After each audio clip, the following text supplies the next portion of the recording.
Hello বন্ধুরা, আমি আবার চলে এসেছি একটা নতুন রেসিপি নিয়ে। আজ ট্র্যাডিশনাল এবং বাঙালির ইমোশনের রেসিপি সর্ষে ইলিশ। হ্যাঁ ঠিকই, সর্ষে ইলিশ, গরম ভাত আর 1 চামচ ইলিশের তেল। আহা, পুরো জমে যাবে দুপুরটা জাস্ট। তাহলে চলো দেখে নিই তাড়াতাড়ি কিভাবে তৈরি করতে হবে।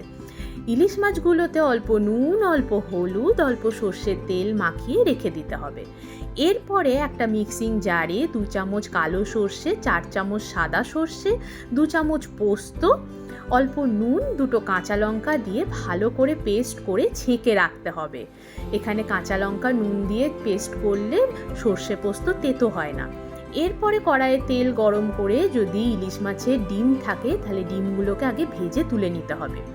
এরপরে ওই তেলেই কালো জিরে ফোড়ন দিয়ে আগে থেকে স্লাইস করে রাখা টমেটো আর অল্প কাশ্মীরি লঙ্কা গুঁড়ো দিয়ে একটু কষিয়ে নিতে হবে।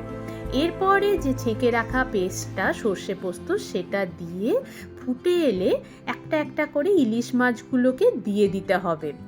খুব সাবধানে দেবে, ইলিশ মাছ তো খুব নরম হয়, যাতে ভেঙে না যায়। এরপরে উপর থেকে কাঁচা লঙ্কা চিড়ে ছড়িয়ে দিয়ে আর অল্প নুন দিয়ে ঢাকা দিয়ে 10 থেকে 15 মিনিট রেখে এপিট ওপিট মাছগুলোকে উল্টে পাল্টে দিয়ে সর্ষের তেল ছড়িয়ে নামিয়ে নিলেই রেডি সর্ষে ইলিশ। গরম ভাতের সাথে সর্ষে ইলিশ আর ইলিশের তেল থাকলে আর কিচ্ছু চাই না, 1 থালা ভাত নিমেষেই শেষ। যদি ভালো লাগে শেয়ার করো অবশ্যই।